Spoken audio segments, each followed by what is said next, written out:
जय श्री कृष्ण दोस्तों, आप सभी का स्वागत है वैदिक वन एस्ट्रोलॉजी यानी अपने लाइव जीपीएस में। आज हम बात करेंगे वीनस का ट्रांजिट वर्गों में, यानी शुक्र का ट्रांजिट अपनी नीच राशि कन्या राशि में होना, उसका क्या प्रभाव, क्या उथल पुथल आपकी जिंदगी में हो सकती है, उसका क्या नेगेटिव इंपैक्ट या पॉजिटिव, कैसे यूज करना है इस ट्रांजिट को। नेगेटिव इंपैक्ट क्या हो सकता है, आपने किस तरीके से, किस टिप से, वो लाइव जीपीएस जो नाम है वो जीपीएस ज्योतिष को कैसे यूज करना है और वो उस लाइफ को, अपनी लाइफ को कैसे ट्रांसफॉर्म करना है पॉजिटिवली। देखिए आपके लिए क्या बता रहा है, आपके 4th हाउस में कन्या राशि पड़ती है। 4th हाउस आपका मदर का होता है, आपके कंफर्ट का होता है, आपके होम एनवायरनमेंट का होता है, आपके व्हीकल का होता है, रियल एस्टेट का होता है, लैंड प्रॉपर्टी का होता है।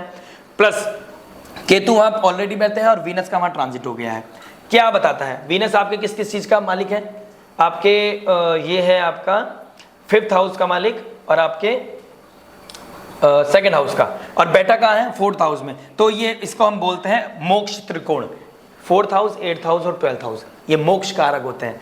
जो इन घर में बोलता है तो मोक्ष के लिए हम मोक्ष सीख करते हैं। ऊपर से जुपिटर आपके 12th हाउस में पहले ऑलरेडी बैठे हैं, तो वो सीख करने के लिए हम उसमें डिटेल में जाने से पहले हम समझ लेते हैं शुक्र किस चीज को डिनोट करता है। शुक्र डिनोट करता है, शुक्र बताता है हमारी लाइफ में फैशन को, प्लेजर को, सेक्स को, फीमेल को, रिलेशनशिप्स को, मैरिज को, जो अट्रैक्शन होती है उसको भी सेक्स उसे भी वीनस ड्राइव करता है, हमारे अंदर डिनोट करता है। और जो हमारे अंदर सेक्स ड्राइव होती है, हमारे सीमन होता है फीमेल मेल बॉडी के अंदर, जो जिसके थ्रू हम चाइल्ड बर्थ करते हैं, उसको भी वीनस ही डिनोट करता है। तो इस चीज को हम शुक्र से देखते हैं। और शुक्र बैठ किसके साथ गया है, केतु के साथ। हम फाइनेंस को भी शुक्र से देखते हैं, हमारी लक्ष्मी को, जो हम बोलते हैं ना लक्ष्मी, वो होते हैं शुक्र। शुक्र लक्ष्मी हम अपनी स्पाउस को भी बोलते हैं, वाइफ को भी बोलते हैं ना। किसी की शादी होती है, हमारे घर में एक लक्ष्मी आई है या लड़की पैदा होती है तो हम बोलते हैं लक्ष्मी पैदा हुई है, तो उसको हम शुक्र से देखते हैं। तो जितनी भी आपकी लाइफ में रिलेशनशिप है, जितनी भी आपकी लाइफ में फीमेल है, जितनी भी आपकी लाइफ में कोई एसोसिएशन है जिसमें हम मैरिज को ले सकते हैं, कोई पार्टनरशिप, तो वो हम शुक्र से देखते हैं। और शुक्र क्या हो गया, नीच की राशि में चला गया, एफ्लिक्शन में चला गया। किसके साथ बैठ गया, केतु के साथ बैठ गया। तो ये तो हो गया नेगेटिव पॉइंट। अब पॉजिटिव पॉइंट क्या है, आपके ऊपर दृष्टि किसकी है, जुपिटर की। तो लाख बुरा हो जाए, अगर भगवान की कृपा आप पे है तो वो कहीं ना कहीं से बचा ही लेता है। तो भगवान की दुआ, भगवान के आशीर्वाद, भगवान की कृपा इतने काम आती है जितना आजकल की दुनिया में कोई हमारी मदद नहीं कर सकता, जितनी भगवान मदद कर सकता है।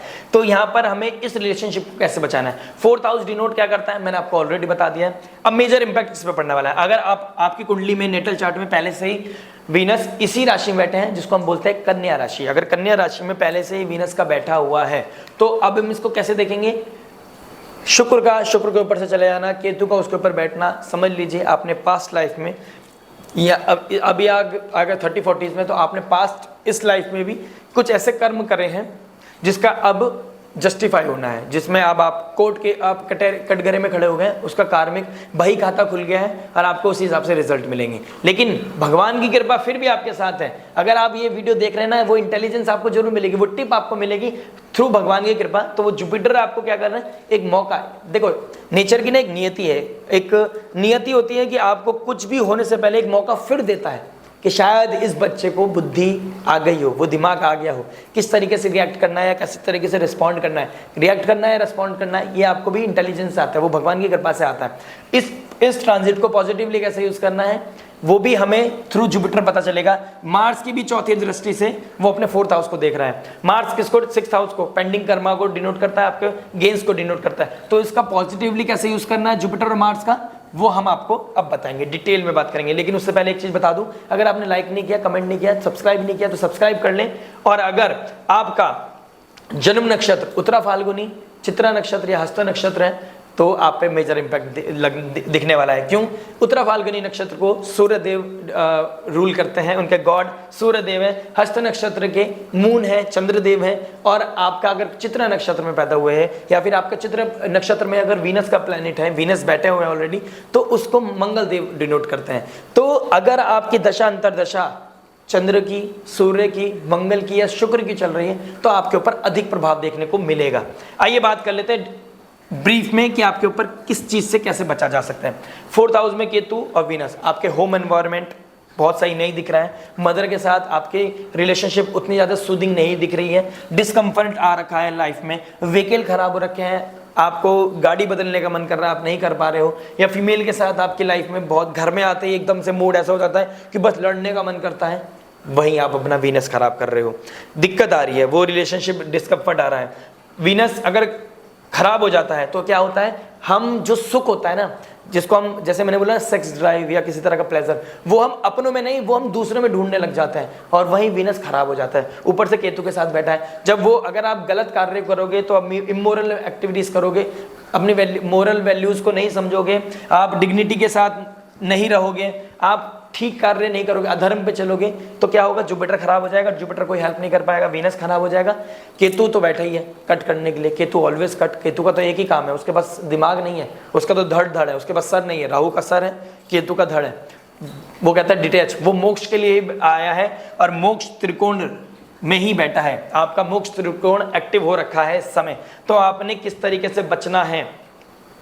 अपनी मदर के साथ कोई भी रिलेशन है, लेट गो करिए, फॉरगिव करिए, या उनसे कोई माफ़ी मांगिए। माँ से माफ़ी मांगने में कोई दिक्कत नहीं है। अगर अपनी पत्नी से या अपने पति से किसी तरह की कोई गलती के लिए माफ़ी मांग लो, उससे परिवार अगर उससे बचता है माफ़ी मांगने से, उससे बड़ा कोई भी धर्म नहीं है। आपको मांगने में कोई भी शर्म नहीं आनी चाहिए। आपने किसी अपनी फीमेल के साथ कोई रिलेशनशिप में या कलीग के साथ, क्योंकि 10th हाउस को भी एस्पेक्ट कर रहे हैं, तो ऐसा हो सकता है आप कलीग के साथ कोई ऐसा मिसबिहेव कर लें, या उनको बॉडी शेमिंग करें, या उनके हर जगह हर समय उनकी डिसरिस्पेक्ट करें, उनको हमेशा इंसल्ट करें, या उनके साथ कोई ऐसी सेक्सुअल एक्टिविटीज़ में इंडल्ज हो जाएं, किसी तरह का उन्हें मतलब होता है ना, जैसे कि आप किसी तरह का उन्हें ब्लैकमेल कर रहे हैं, तो ये चीज़ें आपकी लाइफ में ना अब ब्लंडर होने वाला है। आपको कोई नहीं बचा सकता, जुपिटर ना मंगल, कोई नहीं बचा सकता। आपकी लाइफ में ब्लंडर होना ही है, लेकिन भगवान फिर भी कृपा कर रहे हैं और आपको मौका दे रहे हैं। अगर आप सीख करते हैं फॉरगिवनेस, अगर आप भगवान से प्रार्थना करते हैं, श्री सूक्तम का पाठ करते हैं, लक्ष्मी जी की कृपा मांगते हैं, उनसे उन्हें वर्शिप, देवी माँ को वर्शिप करते हैं, और उसी पर्टिकुलर बंदे से, जिस भी आप, अगर आप बहुत बड़े हैं, मैरिड हैं, अगर आप दूसरी किसी और फीमेल के ऊपर, अगर आप मेल हैं, आप किसी और स्पाउस के ऊपर, किसी और की गर्लफ्रेंड बॉयफ्रेंड अपोजिट जेंडर के तरफ आपकी नज़र है, अपने एक रिलेशन में होते हुए भी, तो आप अपने वीनस को, अपने जुपिटर को खराब कर रहे हैं। मंगल नेगेटिव हो जाएगा, सेक्स ड्राइव बढ़ा देगा, और वो केतु वहाँ पे कट करने के लिए बैठा ही है। मतलब इस तरीके से प्लान होंगी चीज़ें 25 अगस्त से लेकर 18 सितंबर के बीच में, कि आपको फिर कट होना जरूरी है। आप कटघरे में हैं, पनिशमेंट मिलना लाजमी है, कोई नहीं रोक सकता। लेकिन फिर वही बात, नियति का एक धर्म है, नियति का एक रूल है, एक मौका जरूर देगी। तो आपको सोचने विचारने का मौका, अगर आप यहाँ तक पहुँच चुके हैं तो एक सोचने विचारने का मौका जरूर मिलेगा। आपने अपनी मोरल वैल्यूज़ का, अपनी डिग्निटी का, अपनी नेम फेम का ध्यान रखना है।